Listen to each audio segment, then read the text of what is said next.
The Celestial Omnibus by E. M. Forster. A mysterious omnibus, an ordinary boy, a journey that blurs the line between the everyday and the extraordinary.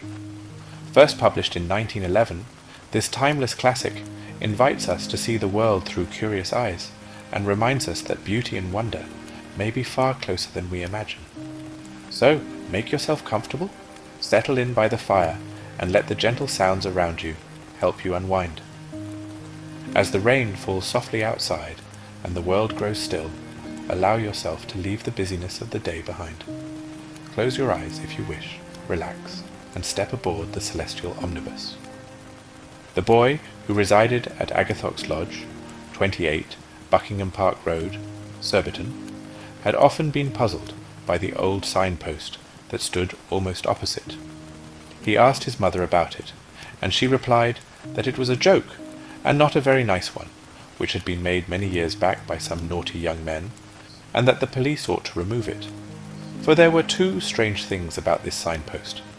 Firstly, it pointed up a blank alley, and secondly, it had painted on it in faded characters the words, "To Heaven." "What kind of young men were they?" he asked. "I think your father told me that one of them wrote verses, and was expelled from the university, and came to grief in other ways.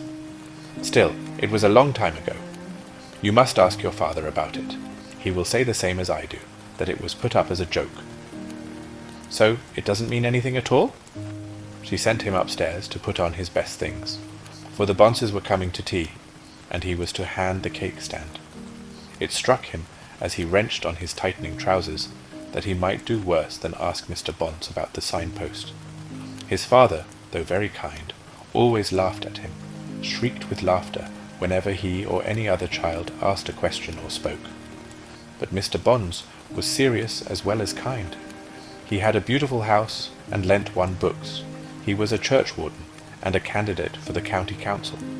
He had donated to the free library enormously. He presided over the literary society, and had members of Parliament to stop with him. In short, he was probably the wisest person alive. Yet even Mr. Bonce could only say that the signpost was a joke, the joke of a person named Shelley. "Of course," cried the mother. "I told you so, dear. That was the name." "Had you never heard of Shelley?" asked Mr. Bonce. "No," said the boy, and hung his head. "But is there no Shelley in the house?" "Why, yes," exclaimed the lady in much agitation. "Dear Mr. Bonce, we aren't such Philistines as that. Two at the least, one a wedding present, and the other, smaller print, in one of the spare rooms." "I believe we have 7 Shelleys," said Mr. Bonce with a slow smile. Then he brushed the cake crumbs off his stomach, and together with his daughter rose to go. The boy, obeying a wink from his mother, saw them all the way to the garden gate, and when they had gone, he did not at once return to the house, but gazed for a little up and down Buckingham Park Road. His parents lived at the right end of it. After number 39, the quality of the houses dropped very suddenly, and 64 had not even a separate servants' entrance. But at the present moment the whole road looked rather pretty, for the sun had just set in splendour, and the inequalities of rent were drowned in a saffron afterglow. Small birds twittered, and the breadwinner's train shrieked musically down through the cutting, that wonderful cutting which has drawn to itself the whole beauty out of Surbiton, and clad itself, like any Alpine valley, with the glory of the fir and the silver birch and the primrose. It was this cutting that had first stirred desires within the boy, desires for something just a little different, he knew not what, desires that would return whenever things were sunlit, as they were this evening, running up and down inside him, up and down, till he would feel quite unusual all over, and as likely as not would want to cry. This evening he was even sillier, for he slipped across the road towards the signpost, and began to run up the blank alley. The alley runs between high walls, the walls of the gardens of Ivanhoe and Belle Vista respectively. It smells a little all the way, and is scarcely 20 yards long, including the turn at the end. So not unnaturally, the boy soon came to a standstill. "I'd like to kick that Shelley," he exclaimed, and glanced idly at a piece of paper which was pasted on the wall. Rather an odd piece of paper, and he read it carefully before he turned back. This is what he read: S and CRCC, alteration in service. Owing to lack of patronage, the company are regretfully compelled to suspend the hourly service and to retain only the sunrise and sunset omnibuses, which will run as usual. It is to be hoped that the public will patronize an arrangement which is intended for their convenience. As an extra inducement, the company will, for the first time, now issue return tickets, available one day only, which may be obtained of the driver. Passengers are again reminded that no tickets are issued at the other end, and that no complaints in this connection will receive consideration from the company. Nor will the company be responsible for any negligence or stupidity on the part of passengers, nor for hailstorms, lightning, loss of tickets, nor for any act of God. For the direction. Now he had never seen this notice before, nor could he imagine where the omnibus went to. S, of course, was for Surbiton, and RCC meant Road Car Company. But what was the meaning or the other C? Coombe and Malden, perhaps, or possibly City. Yet it could not hope to compete with the South Western. The whole thing, the boy reflected, was run on hopelessly unbusinesslike lines. Why no tickets from the other end? And what an hour to start! Then he realized that unless the notice was a hoax, an omnibus must have been starting just as he was wishing the Bonzes goodbye. He peered at the ground through the gathering dusk, and there he saw what might or might not be the marks of wheels. Yet nothing had come out of the alley, and he had never seen an omnibus at any time in the Buckingham Park Road. No, it must be a hoax, like the signposts, like the fairy tales, like the dreams upon which he would wake suddenly in the night.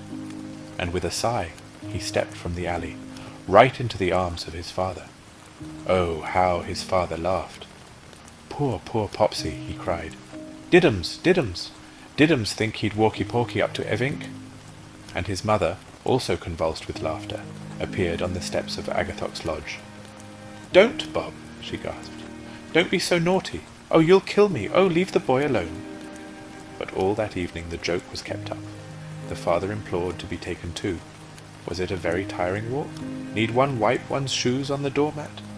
And the boy went to bed feeling faint and sore, and thankful for only one thing, that he had not said a word about the omnibus. It was a hoax, yet through his dreams it grew more and more real, and the streets of Surbiton, through which he saw it driving, seemed instead to become hoaxes and shadows. And very early in the morning he woke with a cry, for he had had a glimpse of its destination. He struck a match, and its light fell not only on his watch, but also on his calendar, so that he knew it to be half an hour to sunrise. It was pitch dark, for the fog had come down from London in the night, and all Surbiton was wrapped in its embraces. Yet he sprang out and dressed himself, for he was determined to settle once for all which was real, the omnibus or the streets. I shall be a fool one way or the other, he thought, until I know. Soon he was shivering in the road, under the gas lamp that guarded the entrance to the alley. To enter the alley itself required some courage. Not only was it horribly dark, but he now realized that it was an impossible terminus for an omnibus. If it had not been for a policeman, whom he heard approaching through the fog, he would never have made the attempt. The next moment he had made the attempt and failed. Nothing but a blank alley and a very silly boy gaping at its dirty floor. It was a hoax. I'll tell Papa and Mamma, he decided. I deserve it. I deserve that they should know. I am too silly to be alive. And he went back to the gate of Agathoc's lodge. There he remembered that his watch was fast. The sun was not risen. It would not rise for 2 minutes. Give the bus every chance, he thought cynically, and returned into the alley. But the omnibus was there. It had 2 horses whose sides were still smoking from their journey, and its 2 great lamps shone through the fog against the alley's walls, changing their cobwebs and moss into tissues of fairyland. The driver was huddled up in a cape. He faced the blank wall, and how he had managed to drive in so neatly and so silently was one of the many things that the boy never discovered, nor could he imagine how ever he would drive out. Please, his voice quavered through the foul brown air. Please, is that an omnibus? Omnibus est, said the driver, without turning round. There was a moment's silence. The policeman passed, coughing, by the entrance of the alley. The boy crouched in the shadow, for he did not want to be found out. He was pretty sure, too, that it was a pirate. Nothing else, he reasoned, would go from such odd places and at such odd hours. "About when do you start?" he tried to sound nonchalant. "At sunrise." "How far do you go?" "The whole way." "And can I have a return ticket which will bring me all the way back?" "You can." "Do you know, I half think I'll come." The driver made no answer. The sun must have risen, for he unhitched the brake, and scarcely had the boy jumped in before the omnibus was off. How? Did it turn? There was no room. Did it go forward? There was a blank wall, yet it was moving, moving at a stately pace through the fog, which had turned from brown to yellow. The thought of warm bed and warmer breakfast made the boy feel faint. He wished he had not come. His parents would not have approved. He would have gone back to them if the weather had not made it impossible. The solitude was terrible. He was the only passenger, and the omnibus, though well built, was cold and somewhat musty. He drew his coat round him, and in so doing chanced to feel his pocket. It was empty. He had forgotten his purse. "Stop!" he shouted. "Stop!" And then, being of a polite disposition, he glanced up at the painted notice board, so that he might call the driver by name. "Mr. Brown, stop! Oh, do please stop!" Mr. Brown did not stop, but he opened a little window and looked in at the boy. His face was a surprise, so kind it was and modest. "Mr. Brown, I've left my purse behind. I've not got a penny. I can't pay for the ticket. Will you take my watch, please? I am in the most awful hole." "Tickets on this line," said the driver, "whether single or return, can be purchased by coinage from no Tureen mint, and a chronometer, though it had solaced the vigils of Charlemagne, or measured the slumbers of Laura, can acquire by no mutation the double cake that charms the fangless Cerberus of heaven." So saying, he handed in the necessary ticket, and, while the boy said, "Thank you," continued, "Titular pretensions, I know it well, are vanity, yet they merit no censure when uttered on a laughing lip, and in an homonymous world are in some sort useful, since they do serve to distinguish one Jack from his fellow. Remember me, therefore, as Sir Thomas Brown." "Are you a sir? Oh, sorry." He had heard of these gentlemen drivers. "It is good of you about the ticket, but if you go on at this rate, however does your bus pay?" "It does not pay. It was not intended to pay. Many are the faults of my equipage. It is compounded too curiously of foreign woods. Its cushions tickle erudition rather than promote repose, and my horses are nourished not on the evergreen pastures of the moment, but on the dried bents and clovers of Latinity. But that it pays, that error at all events was never intended and never attained." "Sorry again," said the boy, rather hopelessly. Sir Thomas looked sad, fearing that, even for a moment, he had been the cause of sadness. He invited the boy to come up and sit beside him on the box, and together they journeyed on through the fog, which was now changing from yellow to white. There were no houses by the road, so it must be either Putney Heath or Wimbledon Common. "Have you been a driver always?" "I was a physician once." "But why did you stop? Weren't you good?" "As a healer of bodies I had scant success, and several score of my patients preceded me. But as a healer of the spirit I have succeeded beyond my hopes and my deserts.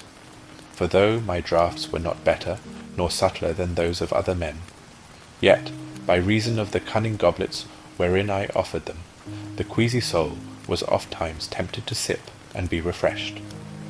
"The queasy soul," he murmured. "If the sun sets with trees in front of it, and you suddenly come strange all over, is that a queasy soul? Have you felt that?" "Why, yes."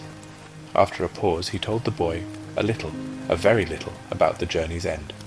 But they did not chatter much, for the boy, when he liked a person, would as soon sit silent in his company as speak, and this, he discovered, was also the mind of Sir Thomas Brown, and of many others with whom he was to be acquainted.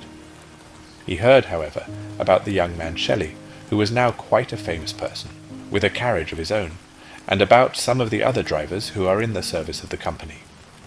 Meanwhile the light grew stronger, though the fog did not disperse. It was now more like mist than fog, and at times would travel quickly across them, as if it was part of a cloud. They had been ascending, too, in a most puzzling way. For over 2 hours the horses had been pulling against the collar, and even if it were Richmond Hill, they ought to have been at the top long ago. Perhaps it was Epsom, or even the North Downs, yet the air seemed keener than that which blows on either, and as to the name of their destination, Sir Thomas Browne was silent. Crash! "Thunder, by Jove!" said the boy, "and not so far off either. Listen to the echoes, it's more like mountains." He thought, not very vividly, of his father and mother. He saw them sitting down to sausages and listening to the storm. He saw his own empty place. Then there would be questions, alarms, theories, jokes, consolations. They would expect him back at lunch. To lunch he would not come, nor to tea, but he would be in for dinner, and so his day's truancy would be over. If he had had his purse, he would have bought them presents. Not that he should have known what to get them. Crash! The peal and the lightning came together. The cloud quivered as if it were alive, and torn streamers of mist rushed past. "Are you afraid?" asked Sir Thomas Browne. "What is there to be afraid of? Is it much, father?" The horses of the omnibus stopped just as a ball of fire burst up and exploded with a ringing noise that was deafening but clear, like the noise of a blacksmith's forge. All the cloud was shattered. "Oh, listen! Sir Thomas Browne! No, I mean look, we shall get a view at last. No, I mean listen, that sounds like a rainbow." The noise had died into the faintest murmur, beneath which another murmur grew, spreading stealthily, steadily, in a curve that widened but did not vary. And in widening curves a rainbow was spreading from the horses' feet into the dissolving mists. "But how beautiful! What colours! Where will it stop? It is more like the rainbows you can tread on, more like dreams." The colour and the sound grew together. The rainbow spanned an enormous gulf. Clouds rushed under it and were pierced by it, and still it grew, reaching forward, conquering the darkness, until it touched something that seemed more solid than a cloud. The boy stood up. "What is that out there?" he called. "What does it rest on, out at that other end?"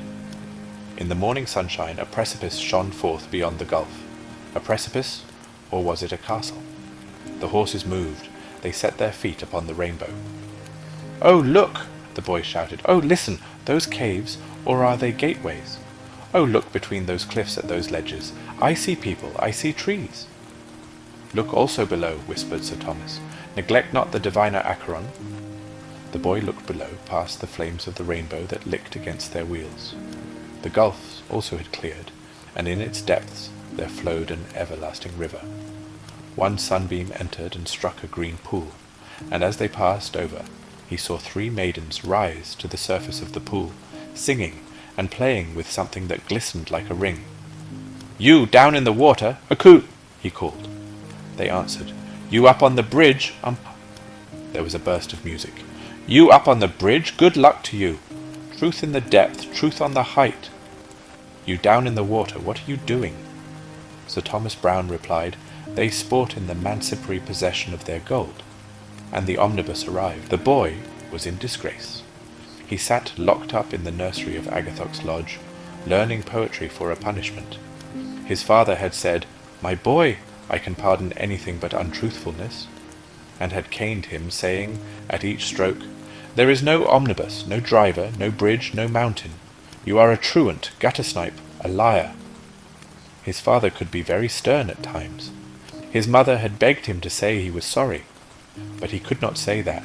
It was the greatest day of his life, in spite of the caning and the poetry at the end of it. He had returned punctually at sunset, driven not by Sir Thomas Browne, but by a maiden lady who was full of quiet fun. They had talked of omnibuses, and also of barouche landaus. How far away her gentle voice seemed now. Yet it was scarcely 3 hours since he had left her up the alley. His mother called through the door, "Dear, you are to come down, and to bring your poetry with you." He came down, and found that Mr. Bonds was in the smoking-room with his father. It had been a dinner party. "Here is the great traveller," said his father grimly. "Here is the young gentleman who drives in an omnibus over rainbows. while young ladies sing to him. Pleased with his wit, he laughed. After all, said Mr. Bons, smiling, there is something a little like it in Wagner. It is odd how, in quite illiterate minds, you will find glimmers of artistic truth. The case interests me. Let me plead for the culprit. We have all romanced in our time, haven't we? Hear how kind Mr. Bons is, said his mother, while his father said, Very well, let him say his poem, and that will do. He is going away to my sister on Tuesday, and she will cure him of this alley slopering. Laughter. Say your poem, the boy began, standing aloof in giant ignorance. His father laughed again, roared. One for you, my son, standing aloof in giant ignorance. I never knew these poets talked sense. Just describes you. Here, Bons, you go in for poetry. Put him through it, will you, while I fetch up the whiskey? Yes, give me the Keats, said Mr. Bons. Let him say his Keats to me. So for a few moments the wise man and the ignorant boy were left alone in the smoking room. Standing aloof in giant ignorance, of thee I dream, and of the Cyclades, as one who sits ashore and longs perchance to visit. Quite right. To visit what? To visit dolphin coral in deep seas, said the boy, and burst into tears. Come, come, why do you cry? Because all these words that only rhymed before, now that I've come back, they're me. Mr. Bons laid the Keats down. The case was more interesting than he had expected. You? He exclaimed. This sonnet, you? Yes, and look further on. Aye, on the shores of darkness there is light, and precipices show untrodden green. It is so, sir. All these things are true. I never doubted it, said Mr. Bons with closed eyes. Then you believe me? You believe in the omnibus and the driver and the storm, and that return ticket I got for nothing, and... Tut! Tut! No more of your yarns, my boy. I meant that I never doubted the essential truth of poetry. Some day, when you read more, you will understand what I mean. But, Mr. Bons, it is so. There is light upon the shores of darkness. I have seen it coming. Light and a wind. Nonsense, said Mr. Bons. If I had stopped, they tempted me. They told me to give up my ticket, for you cannot come back if you lose your ticket. They called from the river for it, and indeed I was tempted, for I have never been so happy as among those precipices. But I thought of my mother and father, and that I must fetch them. Yet they will not come, though the road starts opposite our house. It has all happened as the people up there warned me, and Mr. Bons has disbelieved me like everyone else. I have been caned. I shall never see that mountain again. What's that about me? Said Mr. Bons, sitting up in his chair very suddenly. I told them about you, and how clever you were, and how many books you had, and they said, Mr. Bons will certainly disbelieve you. Stuff and nonsense, my young friend. You grow impertinent. I will settle the matter. Not a word to your father. I will cure you. Tomorrow evening I will myself call here to take you for a walk, and at sunset we will go up this alley opposite and hunt for your omnibus, you silly little boy. His face grew serious, for the boy was not disconcerted, but leapt about the room singing, Joy, joy! I told them you would believe me. We will drive together over the rainbow. I told them that you would come. After all, could there be anything in the story? Wagner, Keats, Shelley, Sir Thomas Browne? Certainly the case was interesting. And on the morrow evening, though it was pouring with rain, Mr. Bons did not omit to call at Agathox's lodge. The boy was ready, bubbling with excitement, and skipping about in a way that rather vexed the president of the Literary Society. They took a turn down Buckingham Park Road, and then, having seen that no one was watching them, slipped up the alley. Naturally enough, for the sun was setting, they ran straight against the omnibus. Good heavens! Exclaimed Mr. Bons. Good gracious heavens! It was not the omnibus in which the boy had driven first, nor yet that in which he had returned. There were 3 horses, black, grey, and white, the grey being the finest. The driver, who turned round at the mention of goodness and of heaven, was a sallow man with terrifying jaws and sunken eyes. Mr. Bons, on seeing him, gave a cry as if of recognition, and began to tremble violently. The boy jumped in. "Is it possible?" cried Mr. Bons. Is the impossible possible? Sir, come in, sir. It is such a fine omnibus. Oh, here is his name. Dan someone. Mr. Bonds sprang in too. A blast of wind immediately slammed the omnibus door, and the shock jerked down all the omnibus blinds, which were very weak on their springs. Dan, show me! Good gracious heavens, we're moving! Hooray! Said the boy. Mr. Bonds became flustered. He had not intended to be kidnapped. He could not find the door handle, nor push up the blinds. The omnibus was quite dark, and by the time he had struck a match, night had come on outside also. They were moving rapidly. A strange, a memorable adventure, he said, surveying the interior of the omnibus, which was large, roomy, and constructed with extreme regularity, every part exactly answering to every other part. Over the door, the handle of which was outside, was written, "Lasciate ogni baldanza voi che entrate." At least, that was what was written, but Mr. Bond said that it was lasciati something, and that baldanza was a mistake for speranza. His voice sounded as if he was in church. Meanwhile, the boy called to the cadaverous driver for 2 return tickets. They were handed in without a word. Mr. Bonds covered his face with his hand and again trembled. "Do you know who that is?" he whispered, when the little window had shut upon them. "It is the impossible." "Well, I don't like him as much as Sir Thomas Browne, though I shouldn't be surprised if he had even more in him." "More in him?" He stamped irritably. "By accident you have made the greatest discovery of the century, and all you can say is that there is more in this man. Do you remember those vellum books in my library, stamped with red lilies? Sit still, I bring you stupendous news. This is the man who wrote them." The boy sat quite still. "I wonder if we shall see Mrs. Gamp?" he asked after a civil pause. "Mrs. Gamp and Mrs. Harris. I like Mrs. Harris. I came upon them quite suddenly. Mrs. Gamp's bandboxes have moved over the rainbow so badly. All the bottoms have fallen out, and 2 of the pippins off her bedstead tumbled into the stream." "Out there sits the man who wrote my vellum books," thundered Mr. Bonds, "and you talk to me of Dickens and of Mrs. Gamp." "I know Mrs. Gamp so well," he apologized. "I could not help being glad to see her. I recognized her voice. She was telling Mrs. Harris about Mrs. Prigg."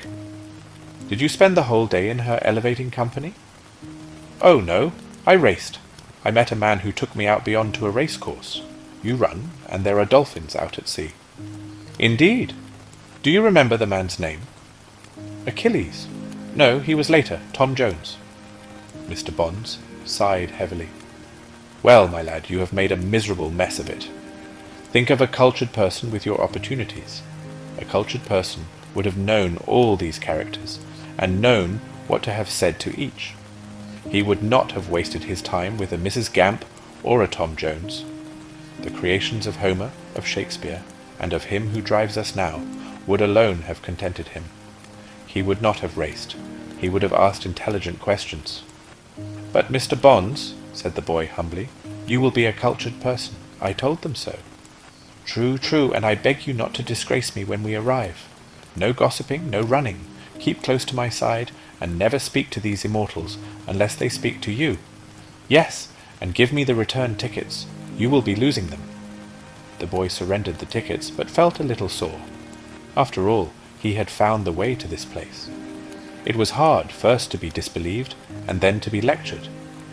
Meanwhile the rain had stopped, and moonlight crept into the omnibus through the cracks in the blinds. "But how is there to be a rainbow?" cried the boy. "You distract me," snapped Mr. Bonds. "I wish to meditate on beauty. I wish to goodness I was with a reverent and sympathetic person." The lad bit his lip. He made 100 good resolutions. He would imitate Mr. Bonds all the visit. He would not laugh, or run, or sing, or do any of the vulgar things that must have disgusted his new friends last time. He would be very careful to pronounce their names properly, and to remember who knew whom. Achilles did not know Tom Jones, at least, so Mr. Bonds said. The Duchess of Malfi was older than Mrs. Gamp, at least, so Mr. Bonds said. He would be self-conscious, reticent, and prim. He would never say he liked anyone. Yet when the wind flew up at a chance touch of his head, all these good resolutions went to the winds, for the omnibus had reached the summit of a moonlit hill, and there was the chasm, and there across it stood the old precipices, dreaming, with their feet in the everlasting river. He exclaimed, "The mountain! Listen to the new tune in the water. Look at the campfires in the ravines." And Mr. Bonds, after a hasty glance, retorted, "Water? Campfires? Ridiculous rubbish! Hold your tongue. There is nothing at all." Yet, under his eyes, a rainbow formed, compounded not of sunlight and storm, but of moonlight and the spray of the river. The 3 horses put their feet upon it. He thought it the finest rainbow he had seen, but did not dare to say so, since Mr. Bonds said that nothing was there. He leant out, the window had opened, and sang the tune that rose from the sleeping waters. "The prelude to Rheingold," said Mr. Bonds suddenly. "Who taught you these leitmotifs?" He too looked out of the window. Then he behaved very oddly. He gave a choking cry, and fell back onto the omnibus floor. He writhed and kicked. His face was green. "Does the bridge make you dizzy?" the boy asked. "Dizzy!" gasped Mr. Bonds. "I want to go back. Tell the driver." But the driver shook his head. "We are nearly there," said the boy. "They are asleep. Shall I call? They will be so pleased to see you, for I have prepared them." Mr. Bonds moaned. They moved over the lunar rainbow, which ever and ever broke away behind their wheels. How still the night was! Who would be sentry at the gate? "I'm coming!" he shouted again, forgetting the 100 resolutions. "I'm returning! I, the boy!" "The boy is returning!" cried a voice to other voices, who repeated, "The boy is returning!" "I am bringing Mr. Bonds with me." Silence. "I should have said Mr. Bonds is bringing me with him." Profound silence. "Who stands sentry?" "Achilles." And on the rocky causeway, close to the springing of the Rainbow Bridge, he saw a young man who carried a wonderful shield. "Mr. Bonds, it is Achilles, armed." "I want to go back," said Mr. Bonds. The last fragment of the rainbow melted. The wheels sang upon the living rock. The door of the omnibus burst open.